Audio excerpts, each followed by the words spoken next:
Hello दोस्तों, आप सभी का अपने यूट्यूब चैनल पर मैं स्वागत करता हूं।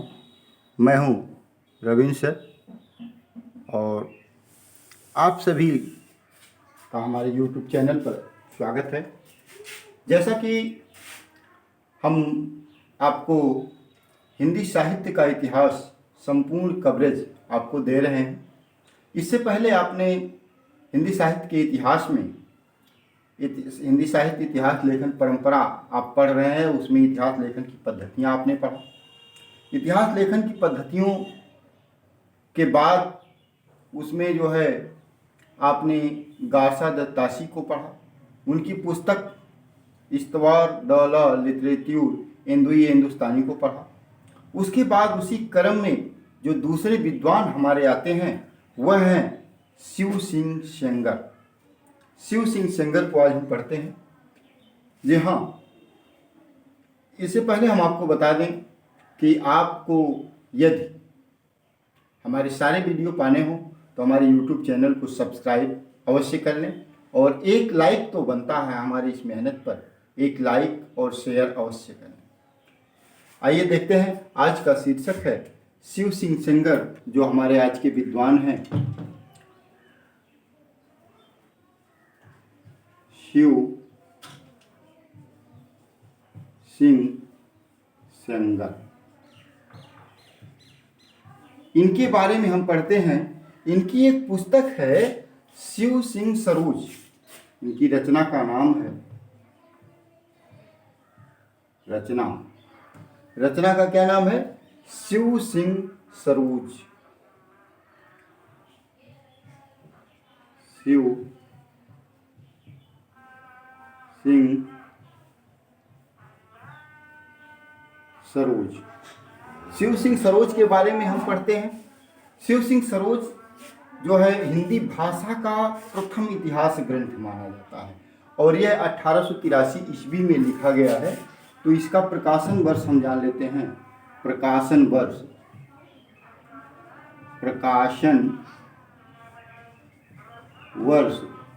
कब है?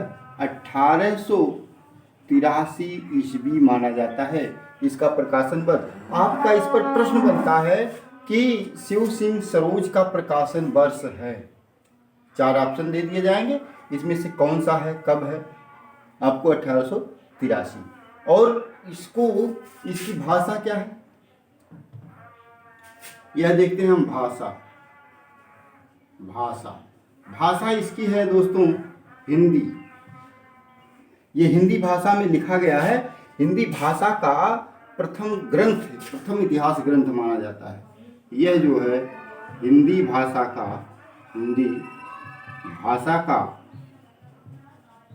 प्रथम इतिहास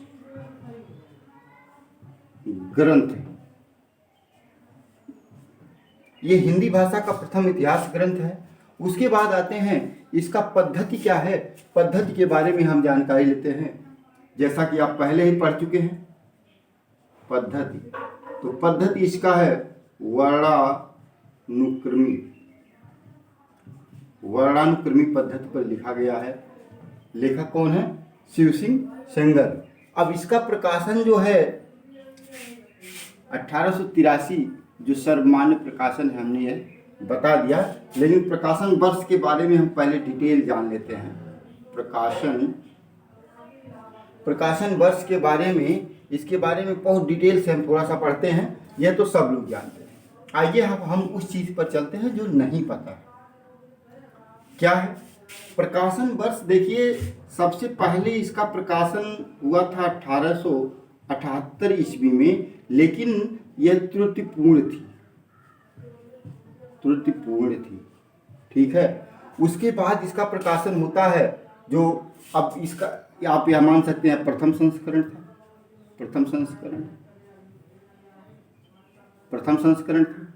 उसके बाद 1883 ईस्वी में इसको शुद्ध करके बनाया गया और द्वितीय संस्करण। देखिए, प्रथम संस्करण में बहुत सारी खामियां थी। इन खामियों को दूर करके 1883 में जब द्वितीय संस्करण इसका आया तो जो है इसको पूर्ण रूप से द्वितीय संस्करण को जो है त्रुटिपूर्ण न होने के कारण त्रुटि मुक्त माना गया और इसीलिए 1883 इसका प्रकाशन वर्ष माना जाता है। अब आता है इसके प्रकाशक कौन थे। प्रकाशक बात इसी वक्त हम चर्चा कर लें। प्रकाशक इसके थे नवल किशोर प्रेस लखनऊ से प्रकाशित हुआ था। यह नवल किशोर प्रेस लखनऊ, नवल किशोर प्रेस लखनऊ से प्रकाशित हुआ था। और अब इसमें जान लेते हैं इसमें कुल कवियों की संख्या कितनी थी। कुल कवियों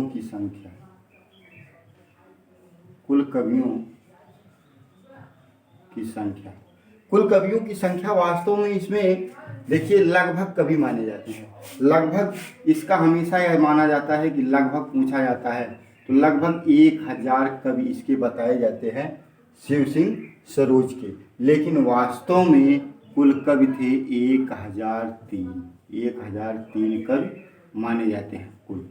ठीक है, आपका ऑप्शन लगभग यदि 1000 आता है तो आप लगा सकते हैं।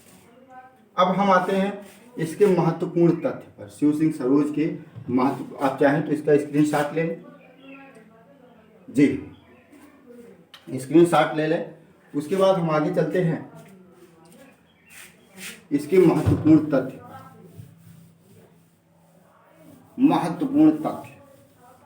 शिव सिंह सरोज जो पुस्तक है इसके महत्वपूर्ण तथ्य। इसका महत्वपूर्ण तथ्य जो है, पहला तो हिंदी साहित्य का इतिहास लिखने का दूसरा प्रयास किया गया। पहला प्रयास कौन सा था? गासा दत्तासी की पुस्तक थी। तो हिंदी साहित्य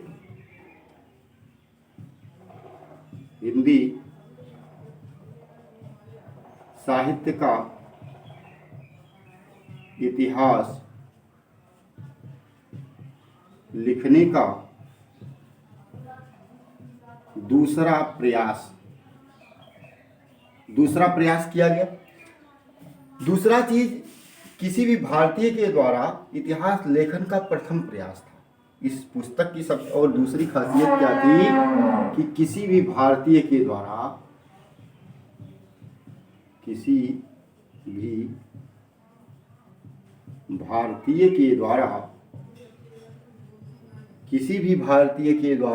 इतिहास लेखन का प्रथम प्रयास किया गया था। किस पुस्तक में? इस पुस्तक में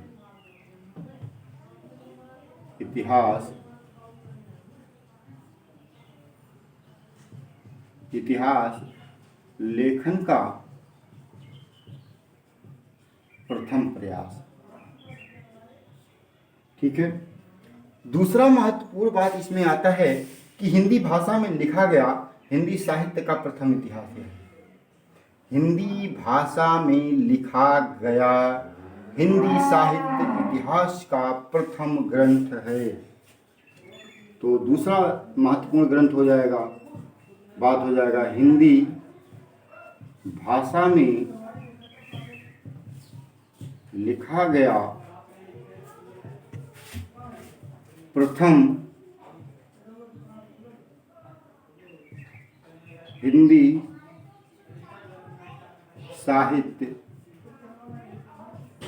इतिहास का प्रथम ग्रंथ है। अगला महत्वपूर्ण पॉइंट इसमें क्या आता है कि जो है हिंदी साहित्य के इतिहास लेखन में इसको महत्वपूर्ण प्रस्थान बिंदु कहा गया है। हिंदी साहित्य इतिहास लेखन में इस पुस्तक को महत्वपूर्ण प्रस्थान बिंदु, आपसे प्रश्न पूछा जा सकता है कि हिंदी साहित्य इतिहास लेखन का महत्वपूर्ण प्रस्थान बिंदु किस ग्रंथ को माना जाता है? हिंदी साहित्य इतिहास लेखन का महत्वपूर्ण प्रस्थान बिंदु किस ग्रंथ को माना जाता है? तो यह कौन सा है? शिव सिंह सरोज। तो अगला महत्वपूर्ण बिंदु क्या हो गया? हिंदी साहित्य इतिहास लेखन में हिंदी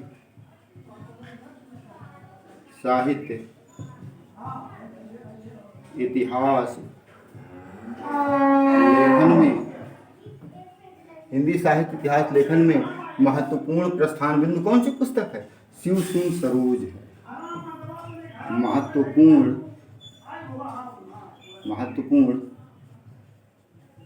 प्रस्थान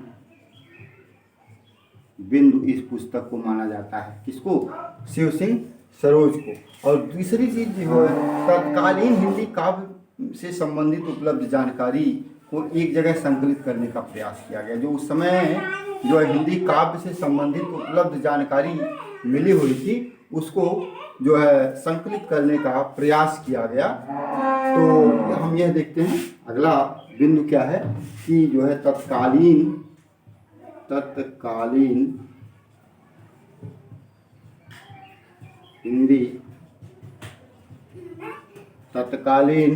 हिंदी साहित्य या हिंदी काव्य, आप यह कह सकते हैं तत्कालीन हिंदी साहित्य या काव्य,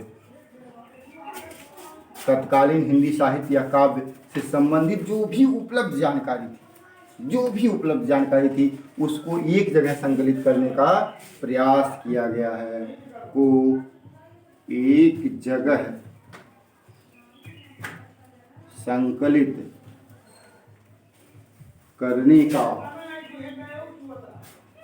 प्रयास किया गया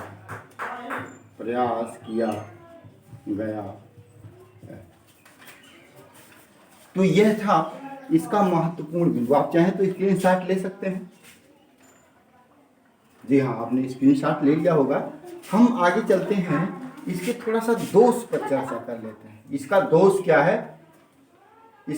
क्या है हम यह देखते हैं।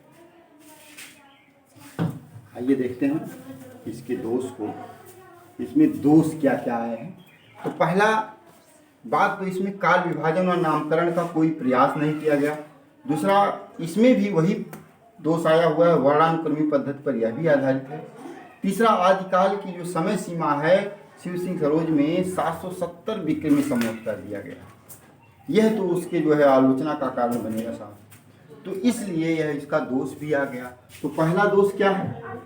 पहला दोष है काल विभाजन। हम देख लेते हैं दोष को, ठीक है। काल विभाजन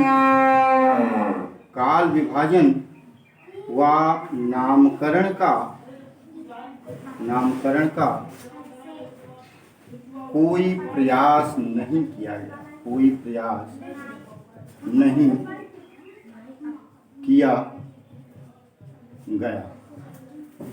काल विभाजन व नामकरण का कोई प्रयास नहीं किया गया। दूसरा चीज वर्णानुक्रमी पद्धति पर आधारित है। अगला पॉइंट क्या है? यह वर्णानुक्रमी पद्धति पर आधारित है। अगला पॉइंट क्या है कि इसमें जो है तथ्यों का संकलन मनमाने ढंग से कर दिया गया है। इस पुस्तक में जो तथ्यों का संकलन किया गया, तथ्यों का संकलन मनमाने ढंग से कर दिया गया। अगला पॉइंट जो है इसका बनता है कि जो है इसमें अभी हमने बताया कि आदिकाल का जो समय सीमा है, आदिकाल का समय सीमा, आप जी हाँ बताएं, रामचंद्र शुक्ल द्वारा समय सीमा क्या निर्धारित किया गया? 1050 विक्रमी संवत से 1375 विक्रमी संवत, आदिकाल की समय सीमा। लेकिन यहाँ पर साहब ने क्या कर दिया? शिव सिंह सेंगर ने 770 विक्रमी संवत कर दिया। जब 770 विक्रमी संवत कर दिया तो आलोचना का कारण बनेगा। तो आदिकाल का समय सीमा 770 विक्रमी संवत कर दिया गया। जाहिर सी बात है, आलोचना तो होना ही था। अब थोड़ा सा शिव सिंह सेंगर जी की बात हम करें तो शिव सिंह सेंगर जी ने, इनके अनुसार जो है शिव सिंह सेंगर ने अपना प्रथम कवि किसे माना है? पुष्प या पूर्ण कवि को, ठीक है, या पुष्पदंत आप कह सकते हैं, या पुष्पदंत। अगला कवि माना है, और अगला चीज जो है अगला जो सबसे महत्वपूर्ण पॉइंट आता है कि रामचंद्र शुक्ल ने इस पुस्तक को क्या कहा। रामचंद्र शुक्ल ने इस पुस्तक को क्या कहा है। इस पुस्तक को उन्होंने, इस पुस्तक को भी वृत्त संग्रह कहा है। रामचंद्र शुक्ल ने वृत्त संग्रह कहा। तो आप यह जान लीजिए कि तासी की पुस्तक हो या शिव सिंह सरोज की पुस्तक हो, सभी को कौन सी माना गया है। रामचंद्र शुक्ल ने वृत्त संग्रह कहा है। तो आइए हम एक बार फिर से देख लेते हैं इस पर कि जो है इस पुस्तक में क्या क्या मुख्य बातें हैं। तो पहला, इसमें जो है मनमानी ढंग से संकलन कर दिया गया और 1000 कवि हैं, कवियों की संख्या 1000 माना गया है। नवल किशोर प्रेस से यह प्रकाशित हुआ था। तीसरा चीज़ जो है, इसका प्रथम संस्करण 1878 में तो आया हुआ था, लेकिन 1883 में जो द्वितीय संस्करण आया वह त्रुटिपूर्ण होने के कारण द्वितीय संस्करण को ही मान्यता मिली। शिव सिंह सेंगर के अनुसार प्रथम कवि जो है पुष्प या पुष्पदंत या पुण्य कवि। रामचंद्र शुक्ल ने इसको वृत्त संग्रह कहा है। इसका दोष क्या है। इसका दोष है काल विभाजन और नामकरण का कोई प्रयास नहीं किया गया है और वर्णानुक्रमी पद्धति पर आधारित है। आदिकाल का समय सीमा 770 ईस्वी विक्रमी संवत निर्धारित कर दिया गया, तो यह आलोचना का कारण तो बनेगा ही। और तीसरा चीज़, तथ्यों का संकलन मनमानी ढंग से कर दिया गया है। इसका जो और कुछ पॉइंट बनता है, एक रिवीजन में एक देख लेना, हिंदी साहित्य इतिहास लिखने का दूसरा प्रयास किया गया। प्रथम प्रयास कहाँ पे किया गया। गारसा दत्तासी पुस्तक गारसा दत्तासी द्वारा किया गया। किसी भारतीय द्वारा इतिहास लेखन का प्रथम प्रयास किया गया। इसमें गारसा दत्तासी फ्रेंच विद्वान थे, शिव सिंह सेंगर साहब हमारे भारतीय थे, इसलिए प्रथम भारतीय हैं कौन, इतिहास लिखने वाले।